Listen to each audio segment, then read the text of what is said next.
अस्सलाम वालेकुम नाज़रीन, मैं हूँ इंजीनियर बिलाल ज़फ़र। आप देख रहे हैं हमारा कनाडा। आज की वीडियो में मैं आपको कनाडा स्टाइल रेज़्यूमे के बारे में अपनी ऑब्ज़र्वेशंस बताते हुए ख़ास तौर पे उस रेज़्यूमे का ज़िक्र करूँगा और आपके साथ वो रेज़्यूमे शेयर भी करूँगा जो जब मैं कनाडा आया था तो शुरुआती दिनों में मैंने बनाई हुई थी। मैं आपको दिखाऊँगा कि उस रेज़्यूमे में किस कदर गलतियाँ थीं जिस वजह से मुझे कनाडा आते साथ जॉब नहीं मिली, बल्कि मुझे जॉब मिलते-मिलते 2 महीने का अरसा बीत गया। अगर कनाडा स्टाइल रेज़्यूमे क्या होती है मुझे उस वक़्त से ही पता होता, तो मैंने अपने रेज़्यूमे को उस तरीके से स्टाइल किया होता। वो सब गुर और हुनर और स्किल्स तो मुझ में थे ही, सिर्फ़ उनको प्रोजेक्ट करने का वो तरीका मुझे आता होता तो शायद मुझे 2 महीने इंतज़ार ना करता पड़ता, शायद दूसरे हफ़्ते ही मेरी जॉब लग जाती। तो ये जो वीडियो है ये बहुत ही ख़ास है, ना सिर्फ़ उन लोगों के लिए जो परमानेंट रेज़िडेंट या विज़िट वीज़ा के ऊपर कनाडा आ रहे हैं यहाँ पर एलएमआई अप्रूव्ड जॉब्स सर्च करने के लिए, बल्कि ये वीडियो उन स्टूडेंट्स के लिए भी बहुत इम्पोर्टेंट है जो या तो पाकिस्तान, इंडिया या कहीं पर भी बैठे हुए कैनेडियन यूनिवर्सिटी से ऑनलाइन कोर्सेज लेकर पढ़ रहे हैं या कनाडा आकर वो स्टडीज़ कंप्लीट कर रहे हैं और साथ में अपने लिए कोई बेहतरीन जॉब तलाश करना चाहते हैं। ख़ास तौर पे ये वीडियो उन लोगों के लिए सूटेबल है जो परमानेंट रेजिडेंट वीज़ा पर कनाडा आ रहे हैं और आते साथ उनको जॉब तलाश करनी पड़ेगी। तो चाहे आप विजिट वीज़ा पर आते हैं या पीआर या स्टूडेंट, इस वीडियो को पूरा एंड तक देखिएगा क्योंकि जो बातें मैंने इसमें बता दी हैं वो मैंने गलतियां करके सीखी हैं, वक्त ज़ाया करके सीखी हैं। आपको मैं कनाडा आने से पहले से बता रहा हूं ताकि आप जब यहाँ पर आएँ तो आपको जॉब मिल जाने के चांसेस बहुत ब्राइट हों और आपका मेरी तरह से वक्त ना लगे, बल्कि जल्दी से आप पैसा कमाना शुरू कर दें। क्योंकि कनाडा में आकर अगर आपको जॉब मिलने में ताख़ीर हो जाती है या बहुत वक्त लग जाता है तो पानी की तरह से आपका पैसा बह रहा होता है और ऐन मुमकिन है कि इससे पहले कि आप जॉब ढूंढ पाएँ आपके प्रूफ ऑफ फंड्स एग्जॉस्ट हो जाएं और आपको खुदा न खास्ता वापस जाना पड़ जाए। तो सबसे पहले तो इस वीडियो को आप एक थम्स अप दे दीजिए और चैनल को अभी तक आपने सब्सक्राइब नहीं किया तो सब्सक्राइब कर लीजिए। मैं काफ़ी मसरूफ़ होता हूँ, डेली वीडियो बनाने की कोशिश करता हूँ लेकिन अपनी मसरूफियत की वजह से कभी नहीं बना पाता, लेकिन आपने चैनल को सब्सक्राइब करके ज़रूर रखना है ताकि जैसे ही बनाऊँ तो आपको मिल जाए। ये देखें, ये है मेरी रेज्यूमे। ये वो रेज्यूमे है जो शुरुआती दिनों में मैंने यूज़ की और जिसको मैंने बहुत ज़्यादा जिसके ऊपर अप्लाई किया। मतलब एक एक रोज़ मैं तकरीबन 100 जॉब्स अप्लाई कर कर के थक जाता था, लेकिन उसके बावजूद मुझे कोई ख़ास रिस्पॉन्स नहीं आ रहा था। तो मैंने जो कैनेडियन स्टाइल रेज्यूमे बनानी सीखी है वो मैंने बड़े ट्रायल एंड एरर मेथड से सीखी है। यहाँ पर बहुत जो जॉब सर्च गुरुज हैं उनकी राय इसमें ली है, उनके साथ अपनी रेज्यूमे शेयर करके उनसे पॉलिश करवाई है और ट्रायल एंड एरर मेथड से एक के बाद दूसरे, दूसरे के बाद तीसरे एक्सपर्ट से करते कराते जो एक्सपर्ट और तराशा हुआ हीरा मेरे हाथ लगा है तो उसको मैं यूज़ करता हूँ जॉब सर्च के लिए। अब तो माशाल्लाह मुझे बहुत इंटरव्यू कॉल्स भी आ रही हैं। तो आपके साथ अपनी जर्नी तो ऑनवर्ड में शेयर करता ही रहूँगा, लेकिन सबसे पहले मैं आपको दिखाता हूँ कि इस रेज्यूमे में गलती क्या थी। अभी है ये 2 पेजेस की, which is a very good thing, लेकिन अगर आप देखें तो सबसे पहले मैंने लिखा हुआ है बिलाल ज़फ़र और उसके साथ मैंने अपनी कोई भी डेजिग्नेशन वगैरह नहीं लिखी हुई। मैं इंजीनियर हूँ, मैंने स्पेशलाइज़ किया हुआ है कंस्ट्रक्शन मैनेजमेंट में, मुझे कुछ साथ में उसके लिखना चाहिए। फिर अगर आप रजिस्टर्ड इंजीनियर है, अगर आप प्रोफेशनल इंजीनियर हैं, REPE कुछ ये जो अल्फ़ाबेट्स हैं ये बहुत मैटर करते हैं और इनका बहुत इंप्रेशन पड़ता है, तो अपने नाम के साथ ही मुझे लिखना चाहिए था। उसके बाद आप देखिए मेरा ईमेल एड्रेस BZBZ316, ऐसे लगता है हाई स्कूल लेवल का ये ईमेल एड्रेस है। ये बातें मुझे अब कनाडा आकर पता चल रही हैं, जब लोगों से भी मैंने कमेंट्री सुनी है और वाकई रिफ्लेक्ट बैक किया तो मुझे भी रियलाइज़ हो रहा है कि वाकई यार इस तरह से होता है। अब एक मैंने रेज्यूमे देखी थी, उसके ऊपर लिखा हुआ था ईमेल एड्रेस homealone2@yahoo.com। अब homealone2@yahoo.com एक बंदे का ईमेल एड्रेस है और वो अप्लाई कर रहा है एक एग्जीक्यूटिव लेवल पोस्ट के लिए। तो कनाडा में ना इम्प्रेशन इज़ एवरीथिंग, मतलब कि टेक्निकली कोई फ़र्क नहीं पड़ता अगर आपका homealone2 भी है ईमेल एड्रेस, लेकिन बेस्ट होता है कि आपका जो ईमेल एड्रेस है वो कोरिस्पॉन्ड करता हो आपके पेशे के साथ। मतलब अगर मैं इंजीनियर हूँ तो मुझे समथिंग लाइक इंजीनियर करके कुछ अपना बनाना चाहिए जीमेल आईडी, या बेस्ट है कि किसी और प्रोफेशनल डोमेन पर मैं बनाऊँ तो वो तो और भी अच्छा हो जाएगा। So this email address was first of all big no. फिर phone number and address is fine, status is Canada मैंने ठीक है लिख दिया है, ये भी टाइटल भी ठीक है। अच्छा, कोर क्वालिफिकेशंस, अभी कोई भी एम्प्लॉयर होता है ना, वो आपकी रेज्यूमे पर मैक्सिमम 15 सेकंड से 30 सेकंड खर्च करेगा, और ख़ास तौर पे उसको आपके रेज्यूमे के पहले पेज के 1/3 हिस्से में वो कीवर्ड्स नहीं मिलेंगे जिनके लिए वो सर्च कर रहा है, या जो उस जॉब का एक बहुत ही इम्पोर्टेंट आंसर है। तो फिर वो फर्दर उस रेज्यूमे पर टाइम स्पेंड नहीं करेगा। उसको ये लगेगा कि इस बंदे को अपनी रेज्यूमे तक सही तरह से कंपाइल नहीं करनी आती, तो बाकी इसने क्या करना है, तो he won't even bother moving forward. अब यहाँ पर अगर आप देखें, इसका जो फर्स्ट थर्ड या फर्स्ट हाफ पोर्शन है इंतहाई प्लेन और ब्लैंड किस्म का है। मतलब मैंने इसमें कोर क्वालिफिकेशंस लिख दी हैं, 5 years experience of project control specialist, 5 years experience of project planning scheduling, 10 years experience of project placement, able to work independently and lead a team, excellent. ये बड़ी ही बेसिक सी बातें हैं, इसमें ना तो कोई फैक्ट्स एंड फिगर्स हैं, ना ही मैंने बताया कि कौन से मेजर प्रोजेक्ट्स पर मैंने काम किया है, ना ही मैंने ये बताया है कि उन प्रोजेक्ट्स पर काम करके क्या मैंने अचीव किया था। आइडियली तो यहाँ पर पहले एक एग्जीक्यूटिव समरी होनी चाहिए थी, जिसमें मैं थर्ड वर्ब फॉर्म में बताता कि क्या क्या मेरे में गुर हैं और किस किस प्रोजेक्ट पर मैंने काम किया हुआ है और क्या मेरी अचीवमेंट्स रही हैं। बड़े ही शॉर्ट और प्रिसाइज और कॉम्पैक्ट तरीके से मैं एक छोटा सा पैराग्राफ बनाकर एग्जीक्यूटिव समरी लिखता, लेकिन उसके बजाय मैंने डायरेक्ट कोर क्वालिफिकेशन और 5 साल का तजुर्बा, इसमें 5 साल का तजुर्बा, उसमें ऐसे लगता है जैसे कोई बंदा बिल्कुल बेसिक तरीके से अपने एक्सपीरियंस के बारे में बता रहा है। बिकॉज यहाँ पर जो एम्प्लॉयर्स हैं वो फैक्ट्स एंड फिगर्स और स्टार्ट्स को बहुत इंपॉर्टेंस देते हैं। अब इसकी जगह मैं ये कुछ मेंशन करूँ कि मैंने इतने $1 billion बजट के प्रोजेक्ट पर काम किया एज अ प्रोजेक्ट प्लानर, और मेरे अंडर 100 लोग थे, और इतने ड्यूरेशन का प्रोजेक्ट था, उसका बजट ये था और उसके क्वालिटी कॉन्स्टेंट्स ये थी, और मैंने उसको 98% एफिशिएंसी के साथ डिलीवर कर दिया, या मेरा जो बनाया हुआ बेसलाइन प्रोग्राम था वो 100% डेडलाइन पर प्रोजेक्ट को कंप्लीट करने में हेल्प किया। तो इस तरह की बातें would attract the hiring manager more rather than 5 साल का तजर्बा मेरा इस काम में, 5 साल का तजर्बा मेरा उस काम में। अच्छा, नेक्स्ट आ जाएं प्रोफेशनल स्किल्स, जहाँ पर मुझे मेंशन करना चाहिए था कि अगर मैं फ़र्ज़ करें as a project planner apply कर रहा हूँ, जैसे क्योंकि मैंने टाइटल लिखा हुआ है project controls specialist, planning manager and construction manager.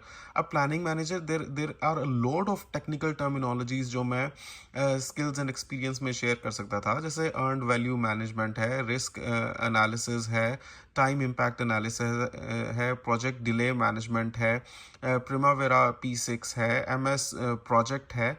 तो वो सारी ओरेकल प्राइमवेरा P6 वो सारी जो है वो टेक्निकली उसको दिखाता कि अच्छा इसको ये सॉफ्टवेयर आते हैं, सॉफ्टवेयर पर ये काम इसको करना आता है, जैसे अर्नड वैल्यू मैनेजमेंट या क्रिटिकल पाथ मेथड वो सारा। तो हायरिंग मैनेजर को पता चल जाता अच्छा इसको काम आता है as a planner. Rather than that मैंने बस लिख दिया कि मेरे में कंप्यूटर स्किल्स हैं, word, excel, MS project, Primavera P6 मैंने लिखा भी, लेकिन प्राइमवेरा P6 पे मुझे क्या करना आता है वो सब मैंने नहीं लिखा।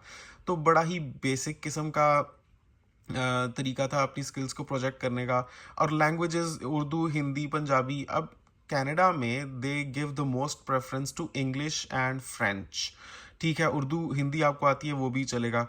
आपको हिंदी, पंजाबी, अरबिक, अगर आपको ये लैंग्वेजेस मेंशन करनी है दैट यू शुड, तो ये this is not the right place to mention these languages in the first place.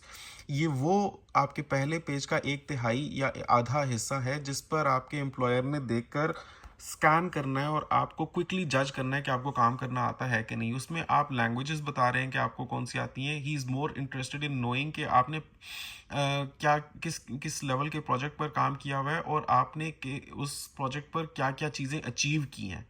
Rather than that आपको अगर ज़बानें क्या आती हैं, सो ये लिखना इतना इम्पोर्टेंट यहाँ पर नहीं है। कहने का मकसद ये है कि आपको पता होना चाहिए कि हाउ आप प्रायोरिटाइज करेंगे आपके अंदर मौजूद स्किल्स को, ताकि आप बेहतरीन तरीके से अपनी अंदर की स्किल्स को प्रोजेक्ट कर सकें हायरिंग मैनेजर तक। फिर planner, scheduler, engineering works coordinator.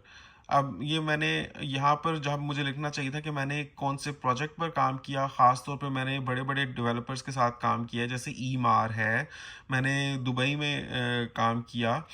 तो मुझे उनके नाम लिखने चाहिए, मुझे उन प्रोजेक्ट्स के नाम लिखने चाहिए, उनकी लोकेशंस लिखनी चाहिए। ख़ास तौर पे दुबई, मिडल ईस्ट में अगर मैं लोकेशन लिखूँगा, इसका बड़ा अच्छा इंप्रेशन यहाँ पर पड़ता है एम्प्लॉयर्स के ऊपर कि ये बंदा इतना क्वालिफाइड है कि इसको दुबई के प्रोजेक्ट्स पर, इतने बड़े-बड़े प्रोजेक्ट्स पर एज़ अ प्लानर रखा गया। उनकी ये वर्थ थी इन बिलियंस ऑफ डॉलर्स या मिलियंस ऑफ डॉलर्स की वर्थ थी उनकी। और उस प्रोजेक्ट पर मैंने कितने लोगों को सुपरवाइज़ किया, और मैंने कैसे बेसलाइन प्रोग्राम बनाया, मेरे प्रोग्राम कितना उसमें कितनी थाउजेंड्स ऑफ एक्टिविटीज़ थी, और मैंने कैसे क्रिटिकल पाथ मेथड अचीव किया। एक जैसे शॉर्ट स्टोरी सी बनाकर मैं उसको एक पैराग्राफ में प्रेजेंट कर देता with all the facts and figures, तो दैट वुड हैव जनरेटेड एक बहुत अच्छा इंप्रेशन, रादर दैन इस तरह की बेसिक सी बातें कि मैं बेसलाइन प्रोग्राम बनाता था, कोस्ट लोड करता था, और मैं प्रोजेक्ट टीम को डायरेक्ट करता था और सुपरवाइज करता था, साइट सुपरविजन भी करता था। तो द वे काम मैंने ये वाली रेज्यूमे बनाकर भी वही किया हुआ, जो बोल रहा हूँ वो बनाकर भी वही किया हुआ है। लेकिन अगर मैं इसको अच्छे तरीके से प्रोजेक्ट करता, टेक्निकल बातें लिखता, अल्फाज लिखता, परसेंटेजेस लिखता, वैल्यूज़ लिखता, तो उनका वो बहुत अच्छे तरीके से कम्युनिकेट कर जाती उन बातों को, उन अचीवमेंट्स को जो मैंने की हुई थी अपने प्रोजेक्ट्स पर। तो पहला पेज ही जो है वो बड़ा ही ब्लैंड है, बड़ा ही सादा है। इसको देखकर तो कोई बिल्कुल बेसिक सी ही आपको जॉब मिल सकती है, अगर मिलेगी भी, जो शायद मिले तो आपको करने का भी दिल ना चाहे। अच्छा, इसके बाद आप देखें, एंटरप्रेन्योर की तरह से मैंने काम किया, सोशल मीडिया मार्केटिंग। अब सोशल मीडिया मार्केटिंग मैंने की तो किस प्रोडक्ट की? क्योंकि पढ़ने वाला इंटरेस्टेड होता है कि भाई आपने क्या किया, आपने कौन सी प्रोडक्ट की मार्केटिंग की, आपने कितने प्रोडक्ट्स बेची, कोई फिगर दें उनको। आप बताएं कि आपने कौन कौन से बड़े बड़े ब्रांड्स के साथ काम किया, या आपने किस लेवल की प्रोडक्ट्स बेची, आपका सप्लाई चेन मैनेजमेंट का सिस्टम क्या था, आपकी इन्वेंट्री क्या थी, कहाँ कहाँ आपकी प्रोडक्ट्स जाती थी, कैसे जाती थी। अगर आप उसका थोड़ा सा एक 4 to 5 लाइन्स में छोटी सी स्टोरी बता सकें, वो आप बताएं।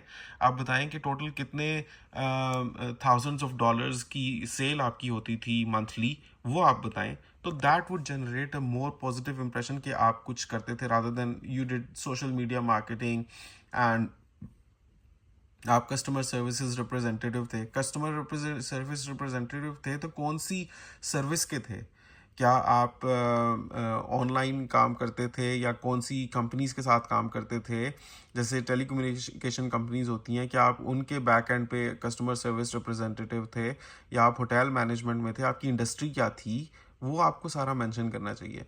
तो बड़ी एक मैंने जेनेरिक सी बातें की हुई हैं, और आपको एक भी मैथमेटिकल फिगर इसमें या इंटीजर नज़र नहीं आएगा कि यहाँ पर मैंने कोई परसेंटेजेस अचीव की हैं या कोई वैल्यूज़। फिर एम्प्लॉयमेंट हिस्ट्री जो है, अब this employment history should have corresponded with all these job responsibilities, कि मैंने ये वाली जो रिस्पॉन्सिबिलिटीज़ थी वो इनमें से किस प्रोजेक्ट पर की, ये वाली रिस्पॉन्सिबिलिटीज़ इसमें से किस प्रोजेक्ट पर की।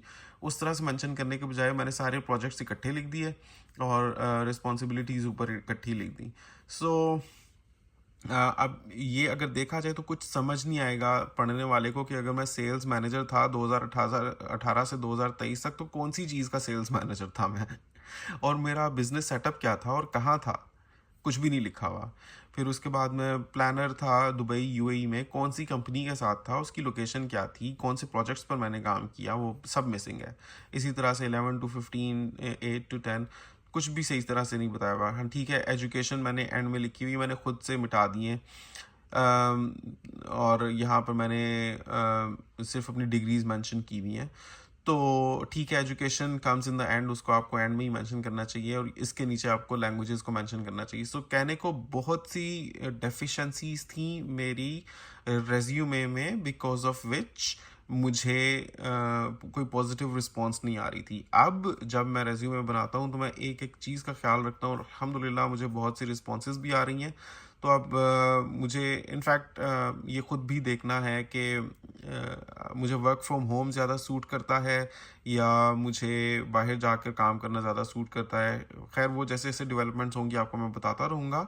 अगर आप भी रेज्यूमे मुझसे बनवाने में इंटरेस्टेड हैं तो आपको मैं व्हाट्सएप नंबर डिस्क्रिप्शन में दे रहा हूँ, do check out with me. और अगर आपको लगता है कि आप खुद बना सकते हैं तो ज़रूर बनाइए, लेकिन इन चीज़ों का ख्याल रखिए।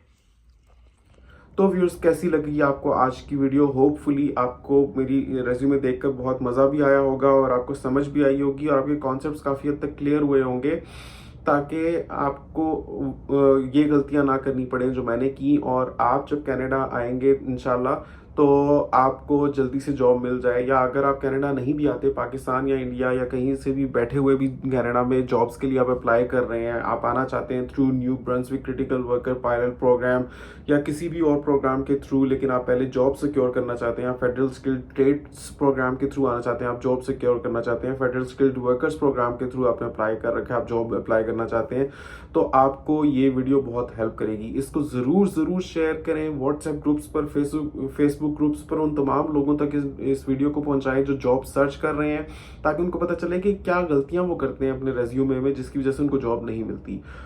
Hopefully you like the video. Comments में माशाल्लाह जरूर लिखिएगा, ये भी बताइएगा कि ये वीडियो आपने दुनिया के किस कोने से देखी है। आपसे मिलता हूँ अगली वीडियो में, तब तक के लिए अल्लाह हाफिज।